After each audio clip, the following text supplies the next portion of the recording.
надо обратить внимание на беременных женщин и детей. Полная катастрофа. Очень много женщин беременных на 8-9 месяце. Мы никуда не денемся, они, наверное, будут рожать у нас. Уходить они из этого лагеря, вот где находятся сейчас, они не хотят. Мы останемся здесь. Ну как здесь? Мы же знаем, какая холодрыга наступает. Это же курдские, там, сирийцы, афганцы и прочее, там же плюс 30 сейчас, а у нас уже минус. Они не знают, что такое в Беларуси в лесах этих зимовать. Но уходить оттуда не хотят. Поэтому надо посмотреть. Наталья Ивановна, вы как-то подключились с женщинами? Посмотрите, может быть, попросить их, чтобы они или отдали нам детей, мы их разместили бы в санатории. А где-то, может быть, и с матерью. И беременные женщины, и дети – вопрос номер один. Поэтому посмотрите, определитесь, нельзя их бросать, этих детей. Особенно детей. Далее. Юрий Викторович, сейчас я попрошу, подвези туда сухих дров. Тут две причины. Ну, им надо согреться, во-первых, а во-вторых, они же там уже вокруг пособирали этот весь хмызняк. Начнут рубить нормальные деревья.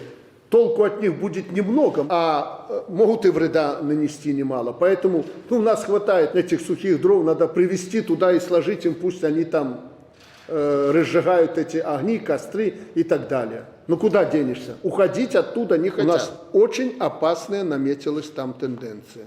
Это вопрос наших военных и Комитета госбезопасности. Пошли попытки переброски оружия, боеприпасов, взрывчатки этим людям в лагерях. Это вот последних 2 суток перебрасывают оружие. Оружие в основном идет, мы с россиянами держим, с Путиным разговаривали на эту тему, на контроль этот вопрос, идет с Донбасса. Идет оружие для чего? Здесь же хотят устроить провокацию, столкнуть лбами наших пограничников с их, наших военных с их. Поэтому вынуждены по периметру сейчас контролировать ситуацию, чтобы им не забросили оружие, потому что там курды. И когда они их режут, бьют и прочее, люди в отчаянии.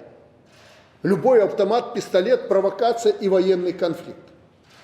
Поэтому вот здесь министр обороны присутствует, я попрошу, вы свяжитесь с Тертелем сегодня же и определите здесь соответствующие меры безопасности, чтобы туда не попало оружие и взрывчатка. Слишком много нас начали пугать 5-м пакетом. На этот 5-й пакет, Роман Александрович, вам было поручение. Мы им прощать ничего не должны. Польша нас пугает, что закроет границу. Пожалуйста, закрывайте. Меньше беглых туда будет перемещаться. Вопрос не в этом. Я просто послушал этих мерзавцев, которые вообще безголовые. А если мы закроем транзит через Беларусь? Через Украину не пройдешь, там российская граница закрыта. Через Прибалтику туда, к Эстонии, дорог нет. Если мы закроем для поляков и, ну, к примеру, там для немцев, что будет тогда? И мы не должны, защищая свою суверенитет и независимость, останавливаться ни перед чем.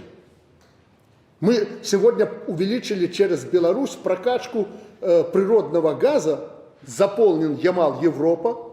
Мы обогреваем Европу, они нам угрожают еще, что они закроют границу. А если мы перекроем природный газ туда? Поэтому прежде чем делать заявление, я бы руководству Польши там и другим, литовцам и прочим, безголовым этим, порекомендовал думать, прежде чем говорить. Но это их дело. Закроют, пускай закрывают. Но если только они, МИД должен предупредить всех в Европе, если только они еще введут нам санкции дополнительно, непереваримые и неприемлемые для нас, мы должны отвечать. Как отвечать, мы с вами договаривались полгода назад. За прошлые сутки поляки попытались вытолкнуть на нашу территорию ночью больше 1000 человек.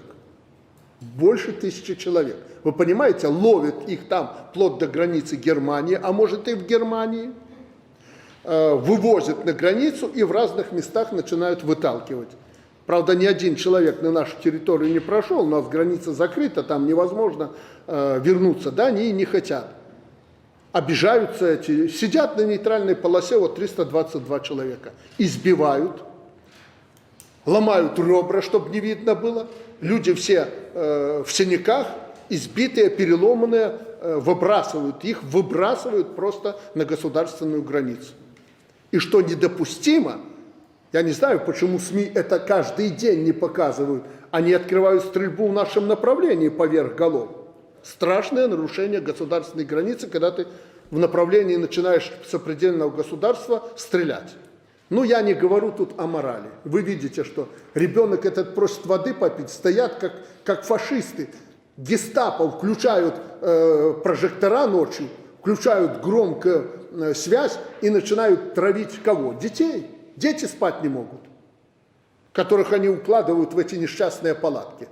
Поэтому я уже о морали не говорю.